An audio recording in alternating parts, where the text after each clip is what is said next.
What is the saddest whiskey? It's got to be like Johnny Walker Blue. There's one called like Teardrops of Writer's Teardrops or something like that. Oh, that's sad. That's sad. It's also delicious. Writer's Teardrops. I cry with a glass of it frequently. I'm just kidding. Yeah. It's actually Logan's tears right in the bottles. So it's not rye whiskey, it's cry whiskey. Is that what it is? See what I did there? Can't turn it off, and I'm sorry. I told you I would laugh every time, and that's a genuine laugh. We had the best conversation. The best this time for real. I know we say the best all the time because we always have so much fun with our guests, but we got to chat with Steven Lee Olsen. And we laughed a lot. We laughed so much. My cheeks are hurting. The dad jokes were coming out from every angle. Loved it. We had a great time. We talked about his career. We talked about some of his biggest songs. Some of those big songs were not cut by him, obviously, including Keith Urban's double platinum Blue Ain't Your Color. Just a little song. Yeah, just a little song. Steven Lee Olsen, he goes by Slow sometimes. He's got Grammy nomination for that song, multiple CCMA award nominations. And really just a very nice guy. Oh yeah. We could have talked all night. We laughed after we stopped recording. We laughed for like 10 more minutes. Yeah, it was a really, really great time. And I really hope that you all enjoy our conversation with Steven Lee Olsen. Grab your pens and take a few notes, why don't you? And hop on the slow bus.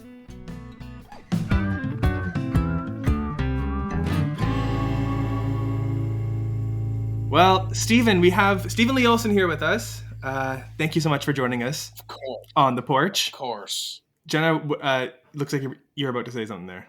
I want to cut to the chase. I was at the Scotiabank Arena on Saturday night, and I got to witness a really, really cool moment for you. And I was watching it from one of those lounges. It's like right the opposite to the stage. And I was just like, my best friend and I were sitting there, and she was like, and like there's a little tear situation, and then you had a tear, and it was just the freaking coolest moment ever. Man, so I didn't know you were gonna hit me with that right away. Sorry, I can't. I'm just thinking about it immediately. Yeah, she's like spoken about it a few times since. Oh, I mean, I haven't stopped talking about it. I mean, that show was like, man, what dreams are made of, I swear. It was insane. My hometown, my mom was there. Every single person that saw me off to Nashville 15 years ago at the beginning of my journey was there. So it was like just really emotional. If I could explain to people, what it felt like up there, I almost had to remind myself to talk. I was like, oh yeah, they're waiting for me to say something. I'm just like mesmerized by all these lights, and I just, you dream of that moment as a kid. And, it's, if I had any doubt in myself before that, it just relit and made my dreams even bigger. So, wow. That's really cool. I know a number of people who went to the show, and the one takeaway that everyone said about it was you on stage. It was like one of the highlights of the night. Oh, wow. That scene, I felt like a spectator myself. I still can't believe that was me. And the opportunity was just insane. The Old Dominion guys, they are such good human beings, and they actually care about, new artists. They're all songwriters themselves. So, that we all have the same heart, and for them to provide an opportunity like, hometown kid had on Saturday, that was, I took them all aside and I said, guys, that was the best moment of my entire career. And that's what it felt like. And I meant it. And that's like that's saying a lot. You've had some real good moments in your career so far. Look, as an artist, full circle, a lot of people tried to tell me I couldn't be a songwriter and an artist. It's a common theme, and you'll hear it. A lot of songwriters and artists will tell you that. And, to have them both kind of marry at that moment, that song changed my life, and now I get to play it every show, and it's such a highlight.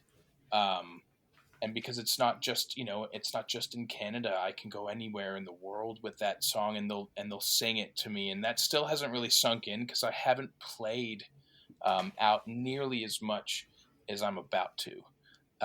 So it's really fun to find my fans and fans of that song, or people that don't know that I wrote that, you know, it's a really cool moment where we connect and they go, oh, and I'm like, yes, man. Yeah, like when that song came out, I Jenna and I are nerds that look at the credits for every song when they come out. Oh, me Excuse me. too. When that song came out, I knew it was Steven Lee Olsen that wrote it because I saw that, and then, but like it didn't clue in that it was the same Steven Lee Olsen. Sure. And then you posted on Instagram, I don't even know how long ago now, like the demo of that song and you singing it, and I was like, oh my god, when do we get this version? Oh man, I'll send it to you after this if you want. Please It's, do. I mean, yeah, just the story behind that one alone, you know, it was like, So just for everyone listening, we're talking about Blue Ain't Your Color. yeah, you know, and you know, just for a little context, you know, I moved to Nashville 15 years ago because there was not a bigger Keith Urban fan. He really kind of opened the door for me, making me think that maybe somewhere between, you know, him and Vince Gill, like there was a spot for Steven Lee Olsen, because I don't wear cowboy hats. You know, my boot days are over. Cowboy boots, anyways. And I'm not like, yeah, I'm just not a, you know, your typical country western, but I grew up on all of that stuff and 90s country, and I also love rock music. I also love R&B, Sam Cooke. I'm like it's a deep well, but he was the one that kind of made me realize, you know, that there could be a spot for it. So I kind of packed up all my stuff and I moved to Nashville with, I'm not even going to, I hope my mom's not listening, but I didn't even have car insurance. Like it was either pay rent or pay car insurance. And I Gotta do went, what you gotta do. hey man, I had to, you know, sleep somewhere. My friends were getting tired of me crashing on their couches. So, um, but yeah, so to have that moment full circled, you know, I couldn't have written it better myself, because, you know, that song came from also one of the worst times in my entire life, where I got to make a full record with Columbia here in the U.S. It took me about 10 years to get a Nashville record deal, you know, the thing I was chasing. And I got to make a full record. It took me a whole year. And Raised by a Good Time was on that record, and I got to release that. And halfway through the promotion of that song, the head of the label got fired, and that's the guy that signed me. His name was Gary Overton, or he stepped down, or he, you know, whatever they're calling. Was no longer in the picture. Yes, exactly. So everyone that he signed got dropped. Everybody except for me. They didn't drop me, and I later learned it was because they were trying to help me. They're like, look, it's easier to get a deal when you have a deal. So I'm like, so you're planning on dropping me, but you're not going to because you want me to get a deal? Yeah. Like, Thanks, okay. I guess. Anyways, long story short, that whole record, they owned it, so it got scrapped. I couldn't use it. All that whole year of putting my heart and soul into it, and Blue Ain't Your Color was on that record and was going to be my next single. So that, you know, the rug kind of got pulled out of my feet. And I was like, wow, I had a record deal. I was on top of the world. I just did a cross US radio promo tour, which took me like 3 months, put all the work in. And then I was left with nothing. I didn't have a deal. And in town, regardless of the reason why you got dropped, you got dropped. Like you know, you're damaged goods. And you know, it's funny because you hear so many of these artists that had 3 or 4 record deals before anything happened. But the good thing is that I had this version of Blue Ain't Your Color, and my publisher called me. His name's Nate Lowry, and he said, hey, Slow. He goes, dude, I know Keith Urban is looking for songs right now. He's like, is there any chance that you would let Keith do this song if I pitched it? And I immediately, you know, thought no to myself. Wow. And then I thought about it a little more, and I was like, you know what? Only because it's Keith, and it would be the only thing I would feel good about, you know, letting go of that song, because I knew it was a special song. I didn't know how special. But he heard it, you know, driving on I think he was driving his kids to school, and it just hit him at the right time, and he recorded it like 2 days later. And what started out as like the worst time of my life started to really be the best moment that I could have ever imagined, you know. Like I said, it's still changing my life to this day. That moment, I have like so much gratitude for it. Wow, that's like, I mean, it's kind of like a full circle moment in some ways, because you said you moved out to Nashville because of artists like Keith, and then for Keith to be the only one that you would consider to at least give that song to is kind of pretty cool. It's wild, right? Like, I mean, it sounds like, what people write books about. And then I go, wait, that actually happened to me. And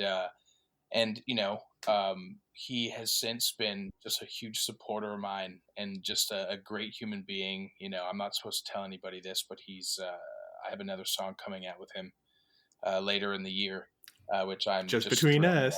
Just between us girls, yeah. Us and your entire audience, no one else knows me. But yeah, no, it's the gift that keeps on giving, and it's a moment in my show that it's if you didn't know who I was, it gives a connecting point for us, because it was it's just the song that changed me. But the moral of the story is, I'm like, and this is kind of consistent in my career, is a lot of setbacks end up being setups for something incredible. And anyone that's listening to this, whether you're a musician, songwriter, whatever your Nashville is, really, I'm like, if you can stay in the game long enough, be knocked down, doors closed, if you can just stay in the game and not give up, you'll be so thankful that you did, because that's how I figure it out. It's like, it's whoever stays the longest and can endure the most BS, because there's no shortage of that in this industry either. Yeah. That's a really great reminder. When that song started to blow up the way it did with Keith, what is that like as the songwriter? Because we hear from the artists pretty frequently when songs go huge what that's like, but we don't often hear from the songwriter side of that. Yeah, man, such a good question. Like I said, they say it's a 10-year town for songwriters, and I think I was like actually on 11, so it was like I was overdue. You took a victory lap. Yeah, see, I stayed one extra year in high school. No, but it was, dude, it was wild. I'm like, I just, when you hear it from conception, like, we knew we had a special song. Keith hears it, wants to hold it, and you go, oh, okay, Keith Urban. I've never even had a hold anything, so he wants to hold it, and you're like, okay. You call your songwriter buddies, and you're like, holy crap, Keith is holding it. You get a little bit excited because there's a possibility, and then you find out he cuts it with your favorite producer of all time, Dan Huff, and you're like, wow, this is getting crazy. And then you hear within his camp that his camp loves it, and then you're starting to get really excited because you're like, holy, this could actually happen. And then you hear it's the single, and you're literally losing your mind, because this is what you moved to town for. I spent 11 years trying to learn from the masters of songwriting, the detail that goes into it, just and writing a bajillion terrible songs and drinking too much tequila with people that probably, I shouldn't have been even in the same room with. But it's all the things that you do to get there. And then it's a single, and it's the biggest single Keith has ever had in his entire career. And you get to bring your mom to the Grammys, the one that sent you off to two-tone Grammy or two-tone Chevy, and it becomes full circle, and it's validating, man, because I sacrificed my whole life, all of my friends, my family, to move here.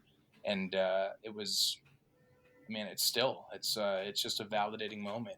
It's something that no one can take from me. And I'm grateful for it. And I swear that's what, knowing that that's possible. And, my brother said it best that year. He was like, dude, I think it was in his wedding speech. He was like, thank you to my man of honor. He's like, who's taught me that anything is possible. I'm like, yeah. For sure. No kidding.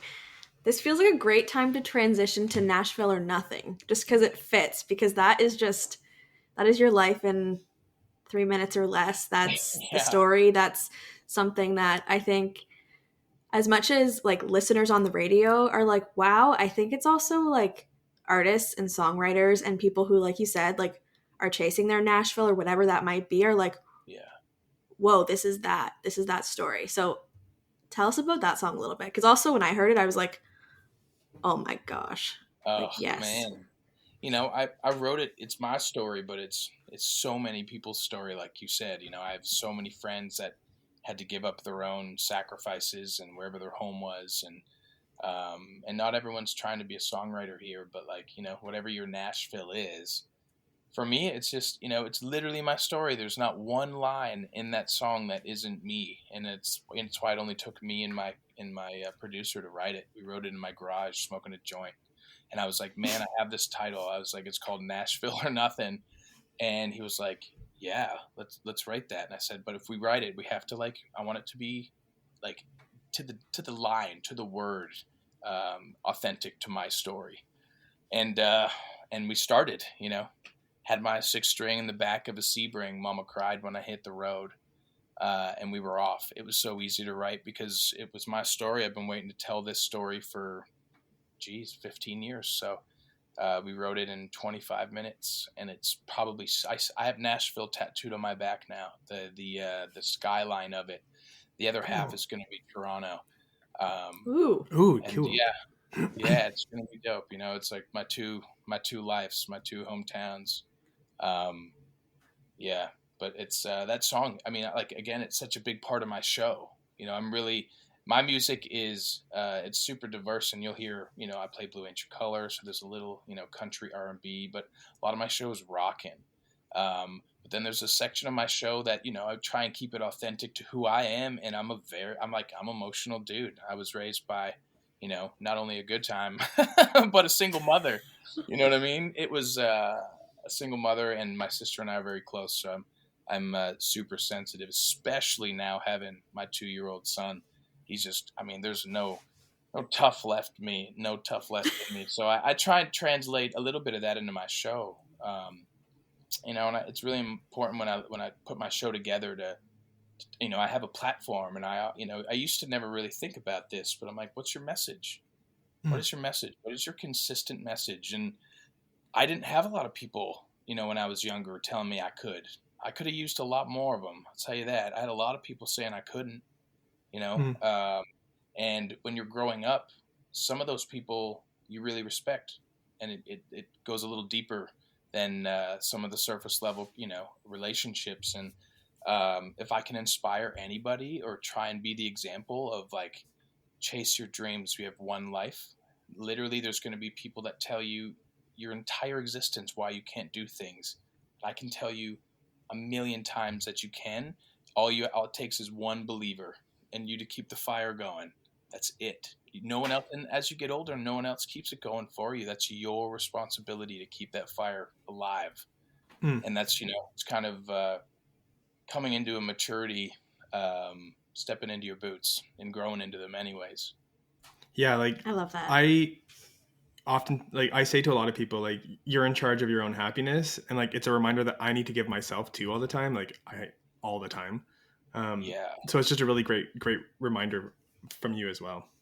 You just got to show up. You got to show up for yourself. You know what I mean? And it's important to think about yourself in 5 years going, hey, is 5 years from me now going to be pretty pissed at me because I didn't maximize what I was given, the opportunities. And, you know, that's just kind of the way I like to look at it. But, you know, at the same time, living in between the seconds, because I can tell you life is flying by.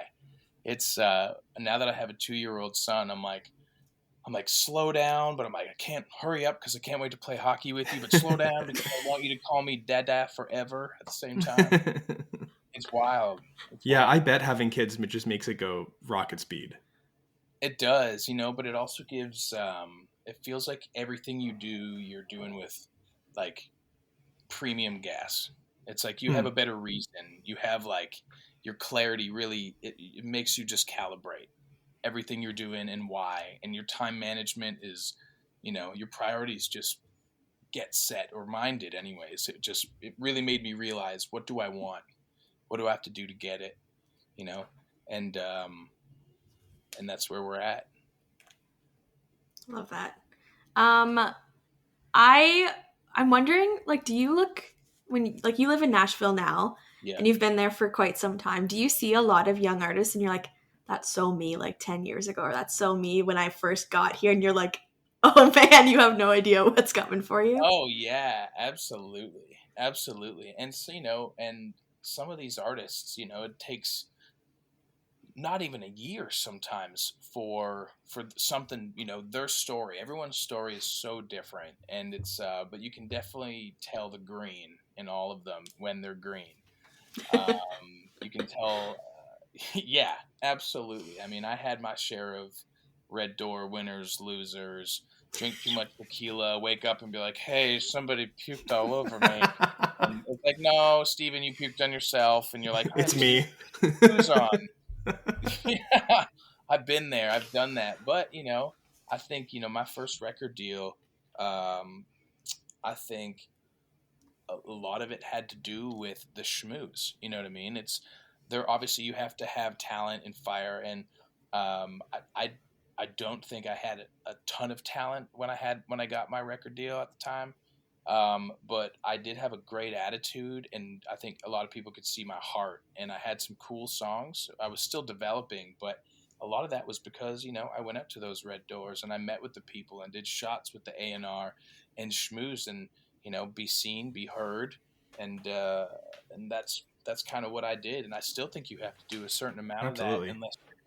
unless you're Bailey Zimmerman, and like you can just bypass all of that and just hit it on TikTok. I'm like, there's definitely a lot of different ways to get there now.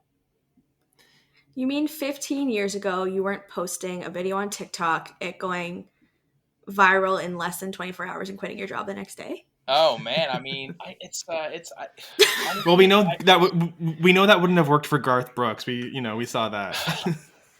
And look, I think when I look at, when I see stuff like that, Bailey has such a great voice and he's such a good kid. I really do like Bailey a lot. And I like everything that's happened for him too. He seems like I think what people are connecting with are, yes, the songs, but I think it's his spirit. His spirit is just so like, I don't know. I think it reminds people of an age, or maybe they're at the same age, maybe the same age as Bailey, but it's just not really giving a shit. You know what I mean? Because he didn't really go the Nashville route. He didn't really do the things that you had to do. His songs were not even in the format of like songwriting how you deliver it in Nashville. He has hooks that kind of just land, and you're like, wait, there's no clever setup. There's no trickery of the words, or but people connected, and it was a really cool, eye-opening thing for songwriters that people are talking about it still in writing rooms, being like, man. Maybe we're trying too hard, because sometimes it's how you deliver the message. It doesn't need to be rocket science. It's just sometimes people need simple and to hit you right in the heart. And that's what I feel like, he does. But, the TikTok thing is wild. I don't know where it's going to go. I think it's a really cool tool. But I can tell you there's a lot of artists that dislike it, even ones that have broke on it now, because it feels like it almost has too much power. It's kind of fickle, kind of overwhelming, and it's a lot. It's also another social platform where artists go and they're just go to have their music just to be torn apart by these savage Internet personalities. Trolls, man. It's awesome. It's funny if you can laugh at it. But it's also, if you're a self-conscious, artist that's coming up and not sure about your music, I'm like, man, that shit hurts. I could definitely see that, just ruining some folks. It's, makes me go, man, if I grew up with some of these kids and they had the balls to say some of that to my face, I'm like an Ontario hockey kid. I would jersey you and you would be in the snow in 20 seconds with Tim Hortons being dumped on your head. Right. And I wouldn't even be sorry. A real Canadian fight. That's right. That's funny. I love that. Yeah, the world of social media is nuts, but it's tricky. It's tricky, but it's obviously like such a way to connect with so many more people than you could by just getting on a stage in one room, or like that's what I say too. I'm like, you know what, there's a part of it to me that's like, man, it's crazy how it's like deciding who the next artists are that are up and coming in Nashville. That part is scary because I know so many artists that have just like put in the crazy work and that are insanely good musicians and songwriters. And there's the longest line you've ever seen of people waiting their turn. And it's at the same time, it's really exciting because you don't have to do it the same way everyone else had to do it. But I'm like, you know what? At the end of the day, it's what you said, Jenna. It's a great tool. It's an audience that wasn't going to see your music or hear your music, and you can see those numbers. Those are real people that are listening and seeing it. And if that's what it is, and that connects, if that takes down the walls between you and I really like that, as Garth Brooks would say. Wow. See, I brought it back. See what I did there? I don't want this to haunt me all night. It'll be haunting you throughout this entire release cycle, Jenna. I know, right? Like, oh my gosh. Yeah. That's. But I do love it. At the same time, I have so many opinions and feelings about it, but I actually do love it because I'm like, it's just a great tool to get in front of everybody. At first, I kind of pushed up against it because I'm like, another social platform. I'm like, I want to focus on creating. I want to focus on making the music. I'm like, as much as I love marketing, I love creating and performing so much more. So, the artist has, there's a lot of work that goes into it that wasn't necessarily part of it when I started this. That's an interesting segue to how do you manage that kind of balance between creating and creating music and also creating content? Yeah, dude, it is a balance, between creating music, performing music, and then creating content to market it. It has to be managed. I have a songwriting career that I write songs for a living for other people as well, that I'm like, it matters to me to keep that alive. So that takes managing too. And it takes great management. That's why I hired my brother as my manager, because I don't know a smarter dude that believes in me like he does, and he just gets the job done. I don't have to worry about loyalty. It's like it's like the one person that no matter who they're with, they have your back and make sure that I'm always set up to succeed.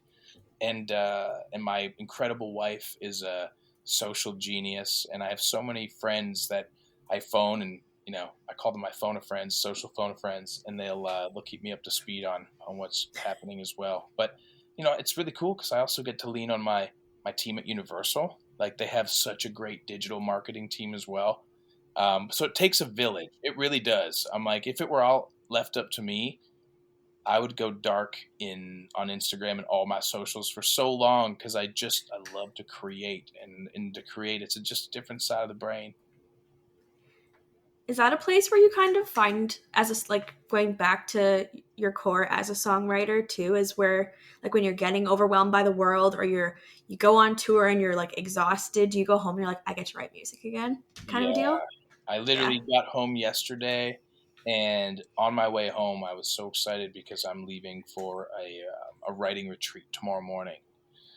And being inspired by that many people, for 3 nights in arenas of people for 3 nights, I feel like I know exactly what I want to say and write about, and I just have a long list of titles that I'm excited about.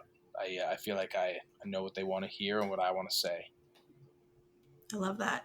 And then you actually get to pick up on the No Bad Vibes tour later again too, right? On the West Coast. That's right.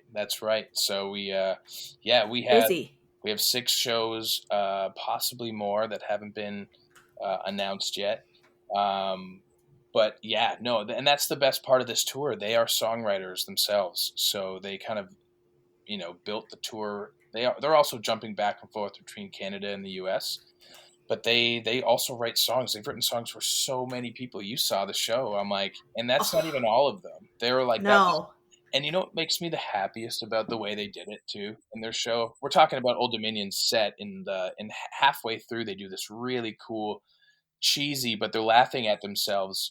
It's like an infomercial of all the songs they've written for the biggest stars that are in country music.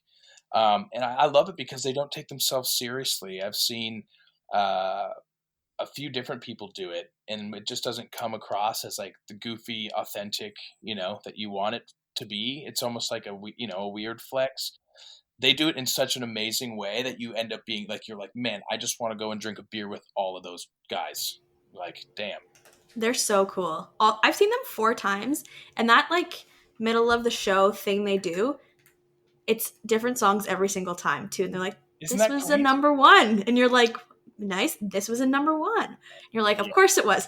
And it's straight number 1s pretty much, which is so cool. It's wild, and Trevor, the utility guitar player, songwriter, he was telling me backstage, he was like, because they play for 2 hours, and that's a long time. And I'm like, man, how do you guys, 2 hours? That just feels like a lot. He goes, man, when you've been doing it like 2 hours for this long, he said, all we want to do is stay up there and play, but we're contractually not allowed. And I was like, man, you would just stay up there all night and play. I'm like, that's their master. They put on a master class. Like, it is their show is so good, and they're such all good dudes that they don't even have to try. You just you fall in love with them because they're just awesome humans. Oh yeah, it's so true. But yeah, you're on that tour, which is so great, and there's a couple other Whiskey Jam favorites, I think, is what's going on there. That's right. So did you have obviously you had your Whiskey Jam days too, where you got to play for Ward, and Logan hasn't been to Nashville yet, so I'm not sure he knows what Whiskey Jam is. I haven't been to Nashville yet. It's a staple, man. It's and it's the brand has just been exploding because it does capture a huge part of the heart of Nashville. It marries, finding brand new artists in the very place where I did my schmoozing at Losers and Winners, and it's where a lot of new artists are just hanging out. Someone that you're hanging out with at Whiskey Jam one year could be Morgan Wallen the next, and it's happened a lot. So it's just become a really cool place, and I'm so excited that I was chosen for the Canadian leg of it. There was 28 or 30 other artists that were up for discussion, and I paid all their houses off, so that helped. I did not. I wish. I'm like, no. It was. I honestly don't know how it all happened. I'm just really happy that they chose me, and it's been a life-changing experience. I've never played arenas before, and we released a brand new song on the first night of the tour called "Out of Yours," and that was the first time I'd played it live. And from the very first time we played it until the last show in London, it has gone over better than any new song I've debuted live. Nobody knows it, but it is just getting I've never experienced it before, where someone hears a song for the first time and they're already trying to sing the last chorus with you, and they're cheering when you say the hook line. I'm like, wow, it was just crazy. There might also be crack in that song, because I think I knew the words after listening to it twice, because I was because it just takes you on a whole journey. You're also a happily married, look at the smile on your face guy singing this sad as fuck song. So, yeah, that's the thing, man. That's why that song was so much fun to write. We wrote it on a retreat. That's the way I'm writing songs for myself now. Is it has to be on a retreat like the one I'm going on tomorrow. And we wrote it between, drinking whiskey, and we went golfing and fishing. And that was the third song we wrote of that retreat, but it was by far the standout. And it was 3 happily married guys, and it was us talking about our worst heartbreaks and just trying to really live in it, drinking the saddest whiskey you can. But the song is it's doing way more than I thought it I guess it would out of the gate, and I'm just excited to see where this one goes. This one feels like probably the most authentic me, that I got to flex a little bit with Raised by a Good Time. It's the new version of that, it's me kind of going back to that sonically, and that is such a huge part of my show. I didn't even think about that, actually, because I'm a very Raised by a Good Time is one of my staple Friday nights out and university songs, and we would screaming it at the country bar in my hometown. I love And it's that. just one of those things that lives in my head rent free. So like my best friend and I are at the show and you go to play that and we're just like transported back immediately. Like I'm so wasted at 8 p.m. trying to go out. Like, why do I smell Fireball? So bad. So bad. But that's so No, that is the saddest whiskey. Oh, yes, you're right. Yes. I'm like, man. yuck. I remember when that song came out is when I connected the dots for Make Hay While the Sun Shines. Man, see, I was that's like, why does his voice so like why do I recognize his voice already? And then I was like, oh my god. My dad's a super music nerd too, so I'm like, cool. Yo, Dad, do you know who sings this song? The same guy who sings Make Hay While the Sun Shines. And he was just like, what? Oh, no way. So cool. That's wild. Oh, yeah. Make Hay While the Sun Shines. I mean, I still put it in my set sometimes, and it is one that people love. Farmers love that song. They do. I mean, you go on TikTok and look at all the videos that were made with that song. They're all farmers. They're all just baling hay and like loading spreaders, and it's country. If they knew how, country I'm not. Actually, you know what? That's a lie. We just bought a horse farm. I shovel shit every morning now. I am a farmer. Good for you. Good Yes. for you. No, shovel that shit. That's right. Nobody can shovel. That's what I'm saying, right? No one can say anything now. I'm like, how much shit did you shovel today? Well, my dog had a big one earlier, so you know. How big is your dog? Unless it's like a Great Bernese or something. No, she's like a 40-pound dog. 40, Okay, that's a 50 decent. pound. Yeah. So I can. We're okay. Well, we don't have to. I guess we can. How deep do we want to dive into the? Don't say deep. We'll dive, especially when we're talking about fecal matter. Okay, here we go. We're moving on. How do we move I on from can't this, move Jenna?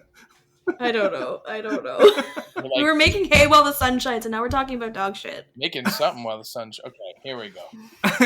Sorry, I'm winning your drink too. No, this is. There's so many. It's so funny when you bring up Make Hay While the Sun Shines, because it's like there's people that have hit me up after the show in Toronto and London that they were so mad at me because I didn't play Relationship Goals. I didn't get to play Can't Not. And even like some of them were like, man, timing is everything. Where was that? And I'm like, man. You're like, I have too many songs. Well, that's the thing. I've never kind of had that problem before. But, I guess I've also never, gone across the country in a tour, on opening a tour. And we all, get 20, 25 minutes. So it's, and that goes by pretty quick. It does. I'm like, yeah, like that.